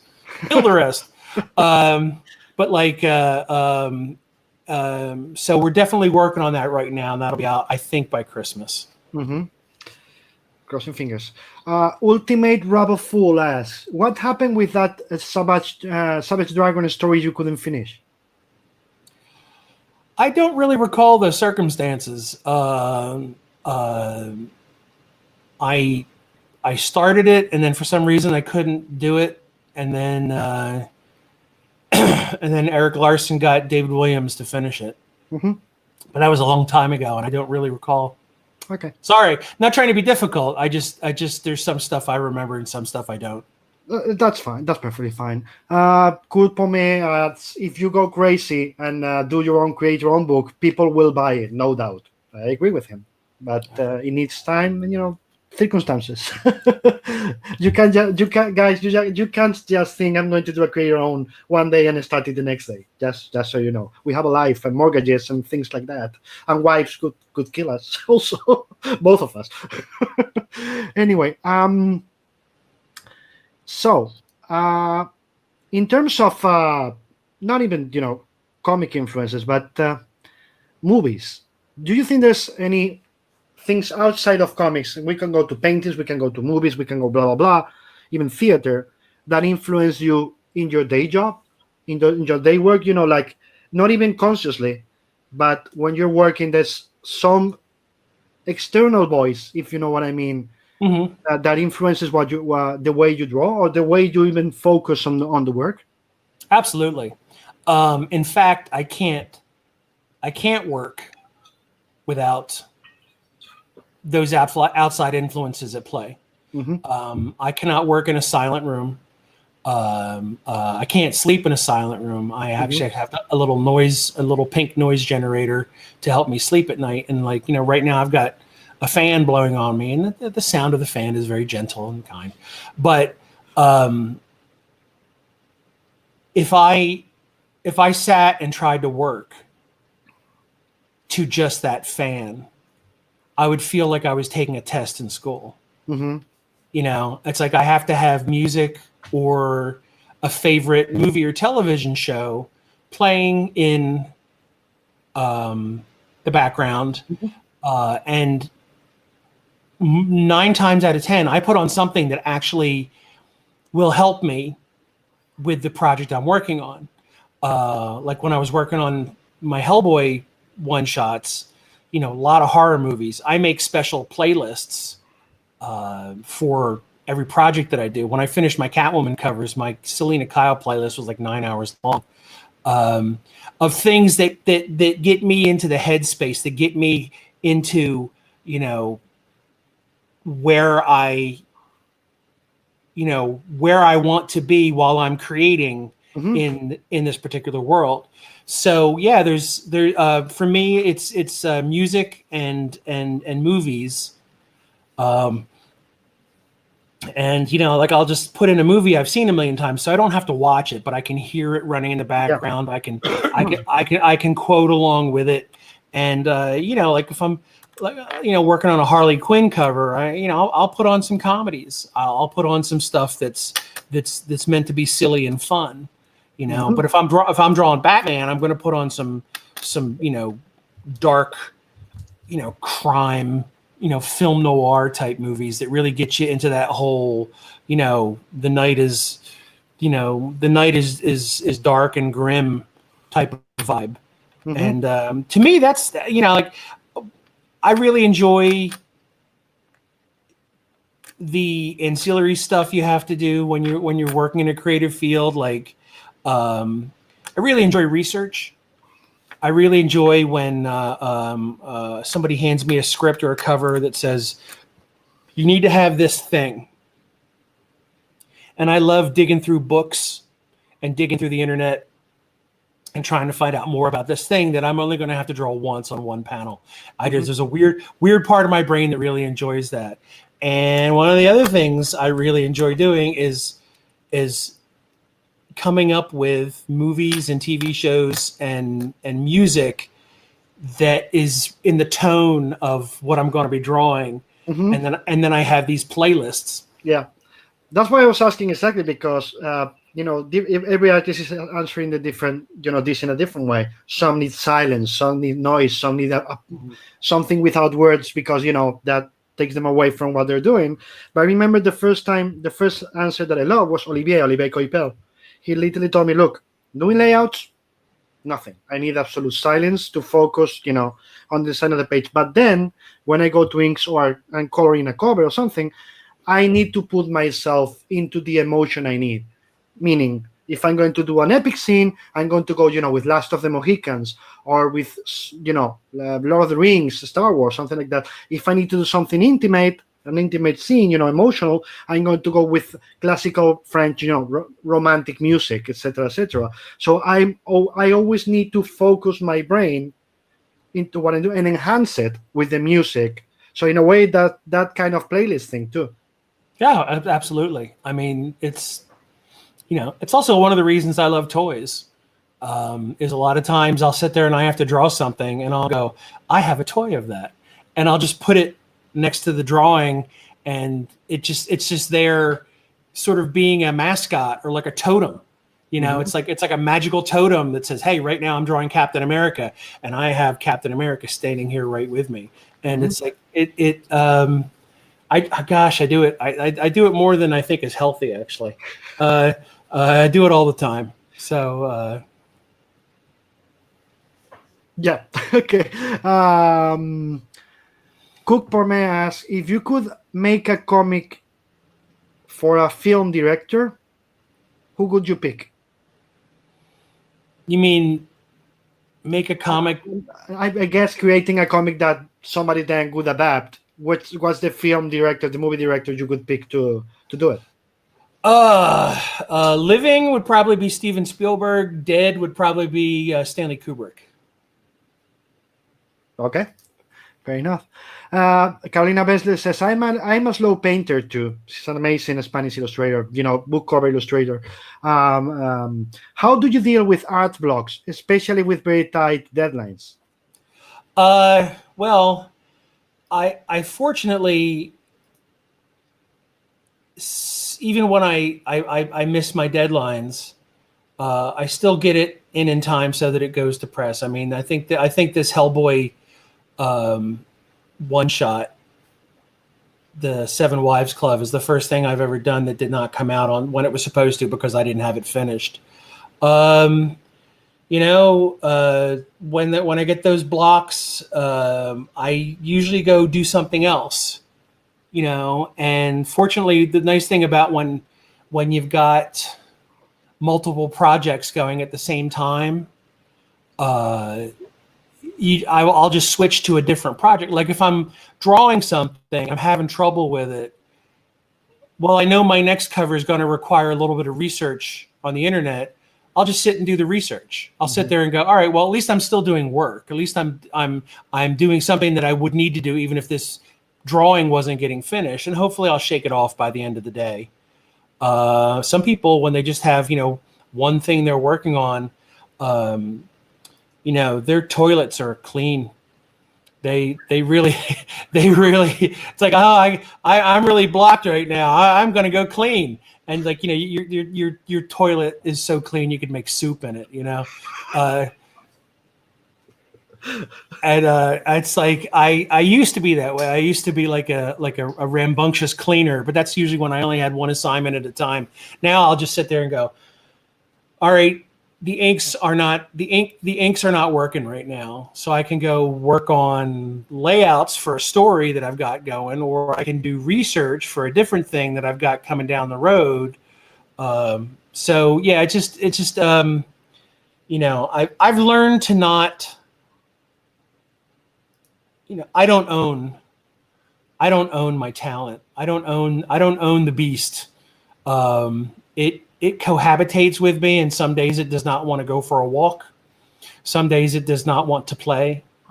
And I've learned to not fight with it.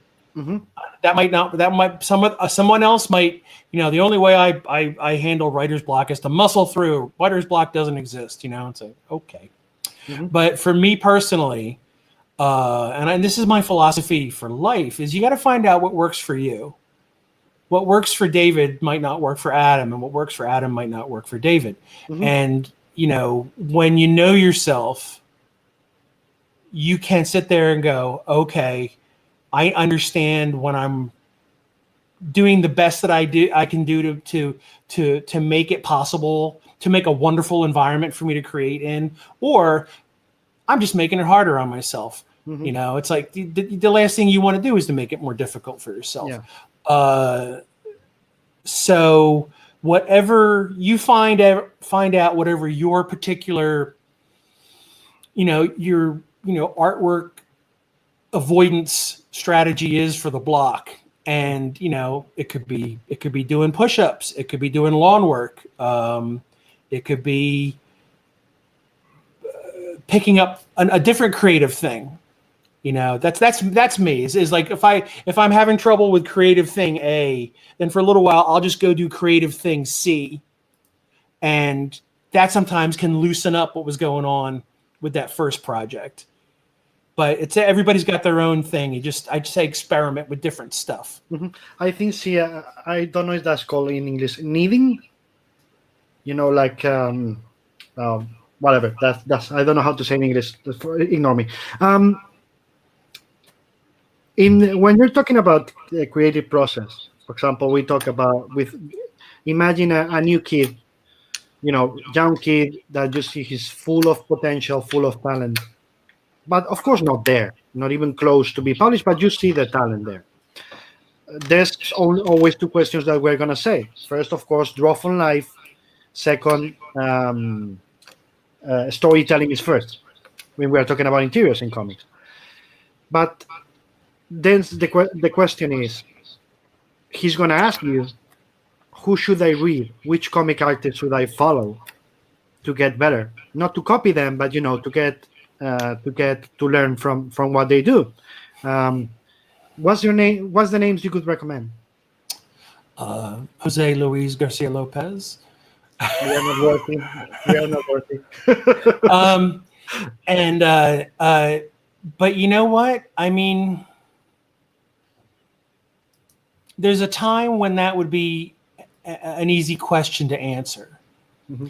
But now, I mean, I truly think we're in this wonderful golden age of comic illustration. I mean, not even just comic illustration, and maybe these people were always there, but we didn't have social media or the internet to allow us to see their works so easily. Mm-hmm. But I've got my social media feeds, Twitter and Instagram, so finely curated that there's only this much bullshit, only this much news. The rest of it is art, and I see so much great art, and it's such a magnificent diversity of styles that what one person could benefit from me saying, "Here's who you should look at," mm-hmm. and the person sitting next to them, it would be meaningless and maybe even harmful to them. It's not what they need to see or what they need to look at. So it's a very difficult question to answer. I would say in these days, I mean, yes, there are people out there, and I'm sure if I was pressed, I could, like, hey, you look at Garcia Lopez, you look at Mignola, mm-hmm. Kevin Nolan, you look at Mobius, you look at Shiro, you look at Otomo, it all depends on. It's like somebody saying, where should I go to school? Uh-huh. But I don't know what they want to study. It's like, what do you want to do for a living? And it's a very difficult question to answer. The thing that I would say, because I'm mostly self-taught. I did not get to go to art. I did not go to art school. And to this day, I'm still learning. I will always be learning up until the day I die. And the most important thing that I ever learned was how to learn. And I think that's something I don't know if they teach that around the world, but they don't really seem to teach it in America that much. Frank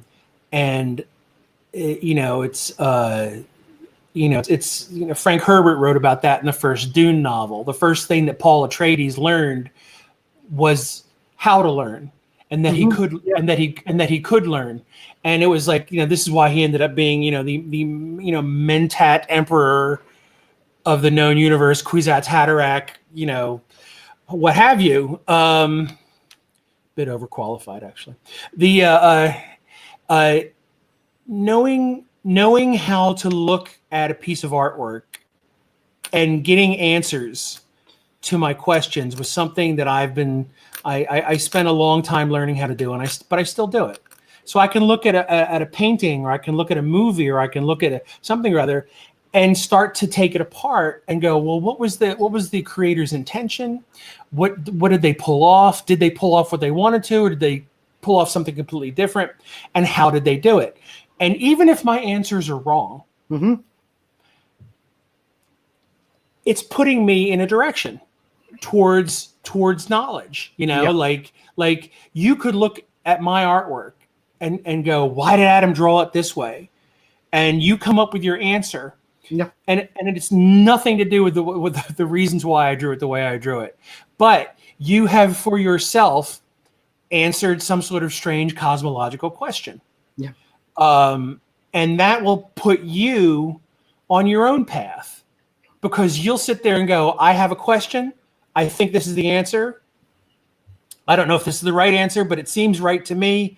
I will proceed on the assumption that this answer is correct. Yeah. And you will start to make decisions on your own based on what you've deduced or assumed. And so it's my long-winded way of saying, just pick your favorite artists, the artists that actually just, for some reason, you can't take your eyes off their work. Yeah, somebody who talks to you, right? Yes, exactly. So, somebody that, if you walked into a bookstore or a comic shop and there was wonderful things on either side, that particular artist makes you go, I'm captivated. I cannot take my eyes off this artwork. Well, then take that person, first off, see if they've actually, got an art book where they talk about their process, because that'll help you. If not, learn how to look at their artwork and just start asking questions. Yeah. And there are very few wrong answers. The only really truly wrong answer is, I don't know. If you look at your favorite artist and go, okay, why did they pick this angle for this character? Yes. And you go, I don't know. Wrong answer. Exactly. You look at it and go, well, maybe they picked it because it's more dramatic, or maybe they picked it because it creates a sense of vertigo and confusion, whatever. That's my advice. Sorry, I'm rambling. No. I mean, I always go back to Carl Sagan. In fact, you mentioned him before, but when somebody asks me if I'm religious, I always say I am agnostic, but I'm also Saganian. And what do you mean with Saganian? I always wonder. I always question. I always ask. That's the way. That's the only way you learn. And I always tell this. I always go with Carl Sagan, believe it or not, when I talk to artists. And I use that same model. It's like, don't only look at the page. Don't only look at the cover. Ask yourself why. Ask yourself why this script is this way, and why he decided to portray it, to draw it this way. Why not another way? Right. Also ask yourself why this artist did it this way, but always think that the other artist would have done it another way.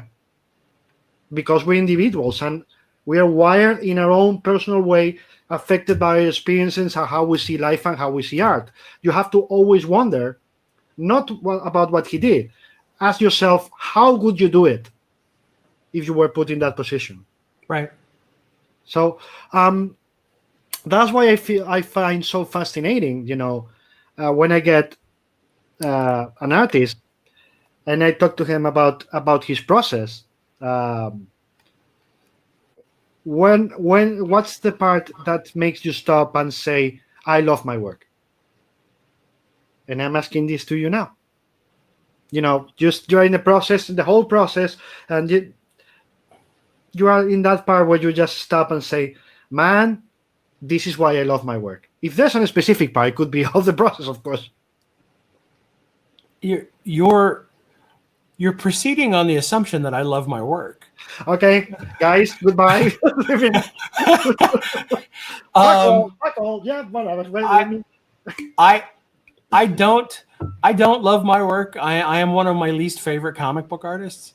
I didn't mean about your own artwork. I mean about working comics.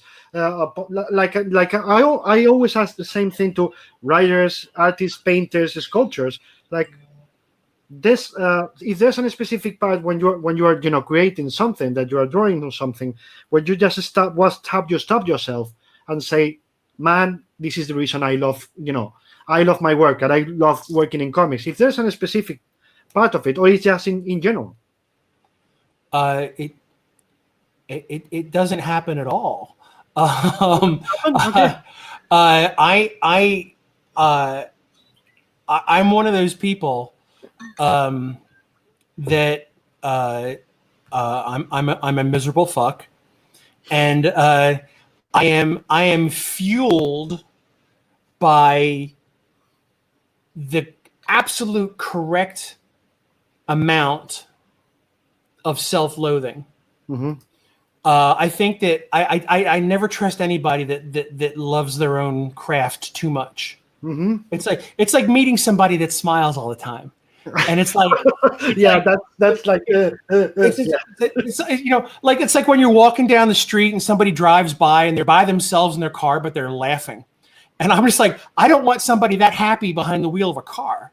You know, they look chronically distracted by their happiness. Mm-hmm. And I think that it's, and again, everybody's different. If you love your own artwork, I hate you, and God bless you. Mm-hmm. I am inspired. If you think that my stuff has grown over the years, if you think that I'm always striving to be a little bit better and never resting on my laurels, it's because I don't like what I do. Mm-hmm. I have a much better picture in my head, or I'll draw it and I'll go, Kevin Nolan would have drawn that leg way better, you know? And in my brain, I'm going, if there's a better way to do this than what I'm doing, why am I bothering to do it? Yeah. But I don't quit. And that's just it. Like if you have too much of this sort of self-loathing, it'll discourage you. Mm-hmm.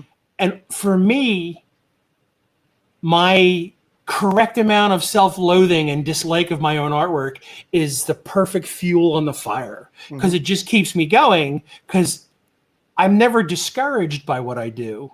I mean, I don't love it, but I'm never discouraged by it, because every once in a blue moon, there'll be a little something where I'll draw it and I'll go, I felt like a grown-up artist there. I could hang out with real artists. That wasn't too bad, that hand, or that, you know, the fabric of that cape on that one cover once. And I keep chasing those little fleeting moments of that. Felt like I was being a real artist, not just me goofing off and like, oh, I draw and sometimes people pay me for it, and isn't that weird? And one of these days it's going to have to end, you know. Every once in a while I'll draw something where I go, that was a mature piece of illustration that any of my art heroes would be proud to have pulled off. And there's weak, fleeting little moments. I just keep chasing after them. And I'm sure that if they happened a lot, I would be insufferable. Okay. I mean, more insufferable than I already am. Yeah, not insufferable. But let me rephrase it, because that's not what I was asking. Oh, God damn it. Oh, I'm so sorry. I don't know about it at all. That wasn't about it at all. I wasn't asking about your own artwork. I was asking about if I'm sorry, all of you, if I'm not making sense with my question, especially to you, Adam. What I mean is that when you are working on a project, not about your own artwork at all, about the process. See, if there's a part of the process, you know, being the inks, being the layouts, being the coloring, being a specific part of the process that you love so much that sometimes you just stop and say, you know, that's why I love to be in comics. Oh, does that make sense now? I'm sorry about that. Yeah, wow, sorry about that. No, sorry myself. It's my English, not yours. It would have to be process of elimination, because I do dread inks. I do dread inking, and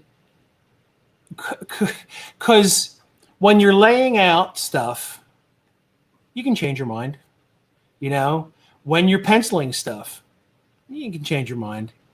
When you're coloring stuff, like the way I color in Photoshop, you can change stuff all over the place. You can sit there and go, I don't like the way that head looks. I'm going to flop that head and make it 5%. So, I mean, there's Control C, you know, but inks is where the rubber hits the road. Inks where it's like you have to make a damn decision as to how something is going to look for the rest of that comic and the rest of its life as a creative thing.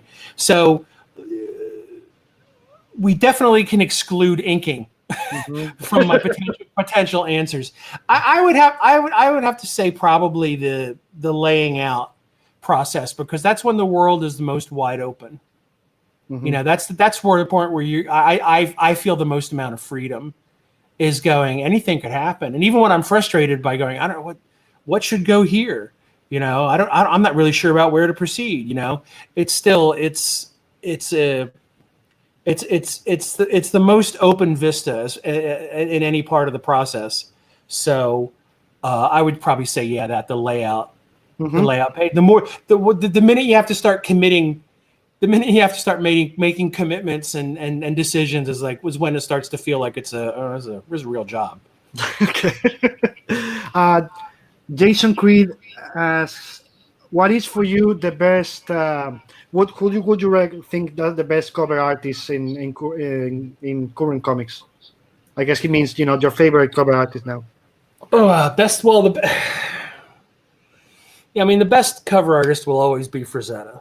I mean, that's just let's just get that out of the way. The best cover art. Oh, there's so many great artists, and it's like it's usually when somebody asks you the best something, it always sounds like you're saying this is my answer is the only person that matters and everybody else is irrelevant. It's like, that's always the danger in asking for who's the best, who's the GOAT, who's the greatest of all time. I guess that except in basketball with Michael Jordan, in everything else it's like, oops. Gosh, that's tough.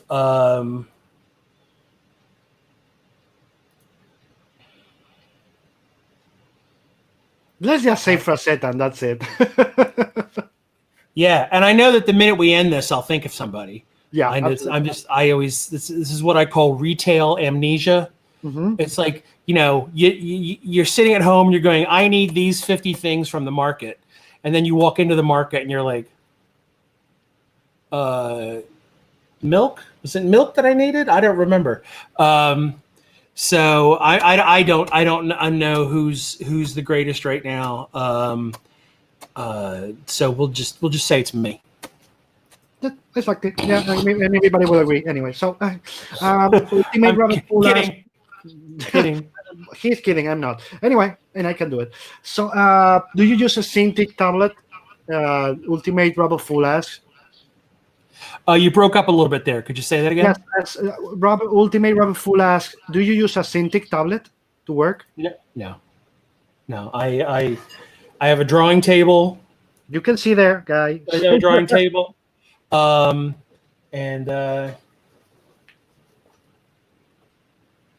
I have a pencil, and I draw here, and then I scan it and I color it here.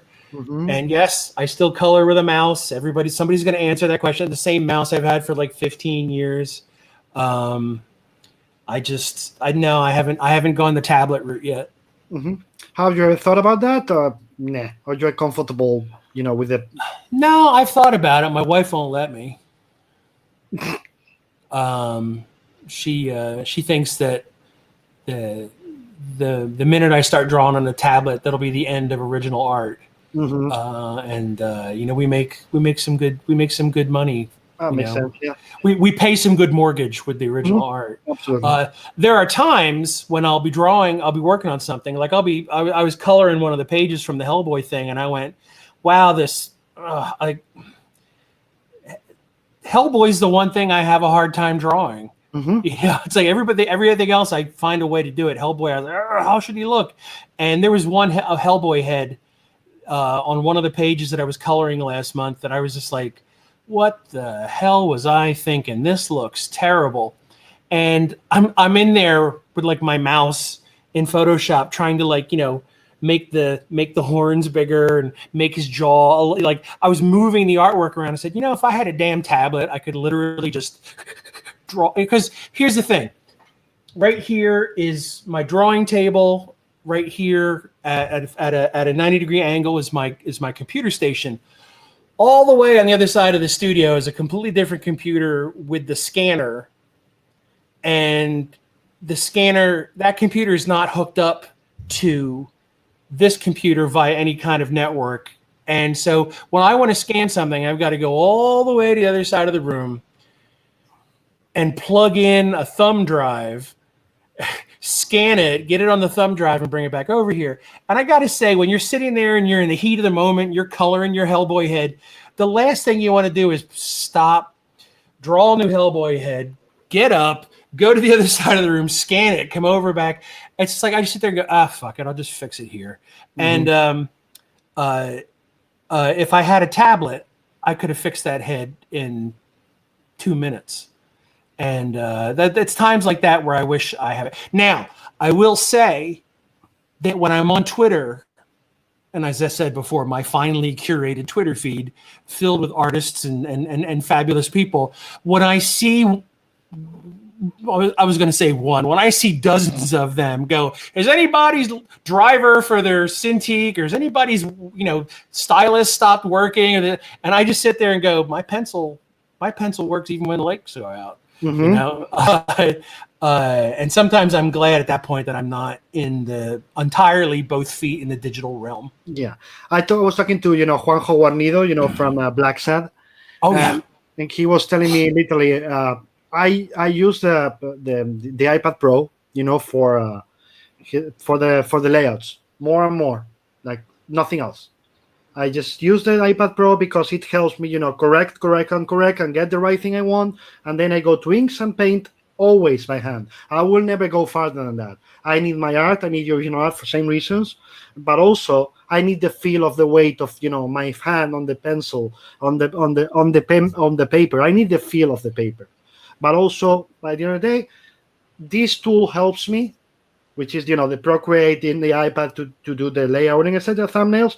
By the end of the day, I prefer still to do it the regular way, the classic way, or whatever you're gonna call it, because again, we need the art as artists. Sometimes we just need to sell the art, and it's a part of our job. Yeah, it's also comfort. I mean, I've worked with pencil and paper my whole life, and I just, it's where I like to be. Yeah, absolutely. Carolina Bensler asks, is there any technique or a different way you'd like to, something different you would like to try right now to experiment and improve your work as an artist?